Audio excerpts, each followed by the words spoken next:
தென் சென்னை அதிமுக வேட்பாளர் ஜெயவர்தன் சோழிங்கநல்லூர் சட்டமன்ற தொகுதிக்குட்பட்ட கொட்டிவாக்கம் பகுதியில் தீவிர வாக்கு சேகரிப்பில் ஈடுபட்டார்.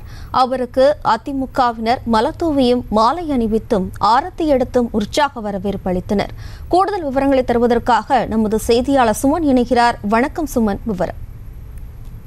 ஜெயஸ்ரீ, அதாவது தென் சென்னை நாடாளுமன்ற தொகுதி அதிமுக வேட்பாளர் ஜெயவர்தன் தற்போது சோழிங்கநல்லூர் சட்டமன்ற தொகுதிக்கு உட்பட்ட கொட்டிவாக்கம் பகுதியில் வாக்கு சேகரிப்பில் ஈடுபட்டு வருகிறார். திறந்தவெளி வாகனத்தில் வாக்கு சேகரிப்பில் ஈடுபட்டு வரும் அதிமுக வேட்பாளர் ஜெயவர்தனுக்கு கொட்டிவாக்கம் அதிமுக வட்ட செயலாளர் கிருஷ்ணமூர்த்தி தலைமையில் அந்த பகுதியில் உள்ள சுமார் 50க்கும் மேற்பட்ட பெண்கள் ஆரத்தி எடுத்து உற்சாக வரவேற்பு அளித்து மாலை அணிவித்து தொடர்ந்து வரவேற்பு அளித்து வருகின்றனர். அந்த காட்சியையும் நாம் பார்த்துக் கொண்டிருக்கிறோம். தொடர்ந்து அதிமுக வேட்பாளர் ஜெயவர்தன் முன்னாள் அமைச்சர் கோகுல இந்திரா மற்றும் அதிமுகவினர் உடன் இன்று சோழிங்கநல்லூர் தொகுதியில் பல்வேறு இடங்களில் வாக்கு சேகரிப்பில் ஈடுபட உள்ளார். தொடர்ந்து அதிமுக வேட்பாளர் ஜெயவர்தன் செல்லும் இடமெல்லாம் பொதுமக்கள் அதிமுகவினர் கூட்டணி கட்சியினர் ஏராளமானோர் ஆரத்தி எடுத்தும் உற்சாக வரவேற்பு அளித்து வருகின்றனர்.